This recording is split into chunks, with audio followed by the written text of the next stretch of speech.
Jai Himalaya ki jai. In our last discourse, we heard about the Divine Mother showing the Devas and Himalayas her Virat Rupa form.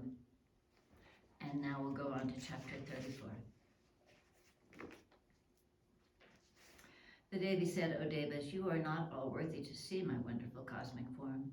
Where are ye, and where is this my form? But it is my affection towards the bhaktis that I have shown to you all this great form of mine.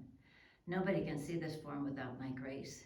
The study of the Vedas, the yogas, the gift, the sacrifice, the austerities of any sadhanas are quite incompetent to make this form visible to anybody. O King of Mountains, Himalayas, now hear the real instructions. The great self is the only supreme thing in this world of Maya. He it is that is under the various upadhis of an actor and enjoyer, also performs various functions leading to the dharma and the adharmas. Then he goes into various wombs and enjoys pleasures or pain according to the karmas.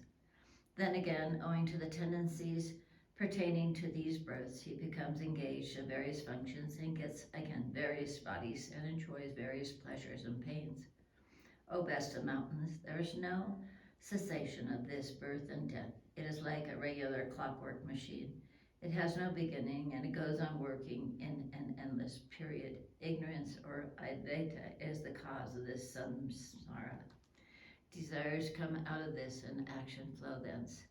So men ought to try their best to get rid of this ignorance.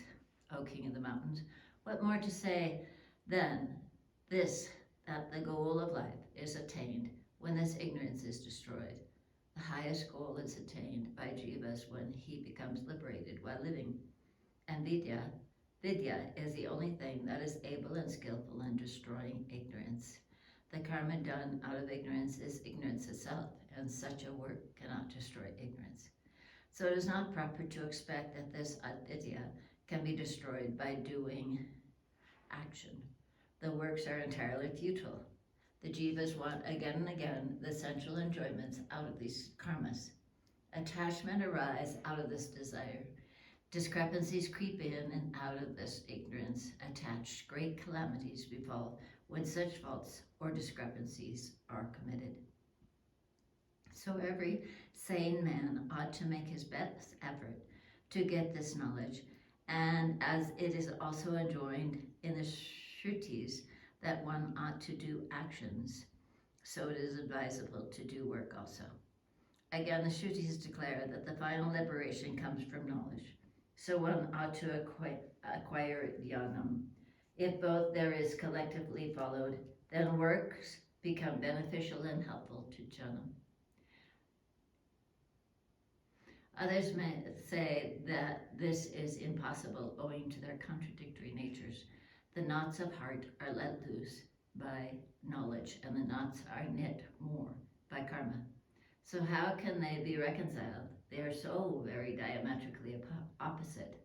Darkness and light cannot be brought together. So knowledge and karma cannot be brought together. Therefore, one ought to do all the karmas as best as one can, as enjoined in the Vedas, until one gets the purification of one's hearts and mind. Karmas are to be done until the control of the inner organs of the senses, Dhamma, the control of the outer organs, the power to endure heat and cold and dualities, and the birth of pure sattvic guna is one's own heart to take place. After these, the karma is seized for that man. Then one ought to take sannyasa from a guru who has got his senses under control, who is versed in the shrutis attached to Brahma. He should approach to him with an unfeigned bhakti. He should day and night, without any laziness, do the practices.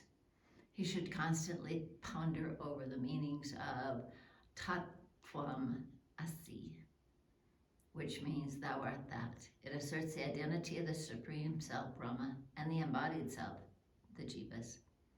When this identity is realized, fearlessness comes, and he then gets my nature. First of all, he should try to realize the idea conveyed by this sentence, By the word tat is mean myself, or of the nature of Brahman, and by the word twam is meant jiva, embodied self, and the word asi indicates no doubt the identity of these twos. The two words tat and twam can be apparently identified as they seem to convey contradictory meanings. The Supreme Self is Brahma. Consciousness endowed with the omniscience and the embodied self is limited jiva consciousness. Leaving aside their bodies, they're both the adjuncts. We take the consciousness when both of them are identical, and we come to Brahma without a second. The example is now quoted to illustrate what is called Bhaga Laksana. This is the Devadatta. Means Devadatta seen before and Devadatta seen now. Means one and same person. If we leave aside the time past and the time present and take the body of Devadatta only. This gross body arises from the gross elements. It is the receptacle of enjoying the fruits of its karma and liable to disease and old age. This body is all Maya, therefore it is certainly no real existence. O Lord of the mountains, know this to be the gross limitation of my real self. The five organs of senses, the working organs, the senses, the breathing, the rational intellect, in all, these 17 go to form the subtle bodies, so the pundits say. This body of the Supreme Self is caused by the five original elements. Through this body, pain and pleasures are felt in the heart. This is the second upati of the Atman. The Anjnana, or primeval ignorance, without beginning and indestructible, is the third body of the Atman. Know this, able to be my third upati. When all these subside, only the Supreme Self, the Brahman, remains. Within these three gross subtle bodies, the five sheaths exist. When these are renounced, Brahma Pucha is obtained. This is Brahma and my nature too. This is the goal of not this, not that, the Vedanta words. The self is not born, nor dies. It does not live also, being born. The self is unborn, eternal, everlasting, ancient. It is not killed when the body is killed. If one wants to kill it or thinks it is slain, both of them do not know. This does not kill, nor is it killed. This Atman, subtler than the subtlest and greater than the greatest, resides within the cave of the jivas, whose heart is purified and who is free from the sankalpa and the vikalpa, the doubts of mental phenomenon, knows it in its glory, and is free from sorrows and troubles. The senses and their organs are the horses, and the objects of enjoyments are their aims. The sages declare that the Atman, united with mind and organs of sense, enjoys the objects. He who is non-discriminating, unmindful, and always impure does not realize the Atman, rather he is bound in this world.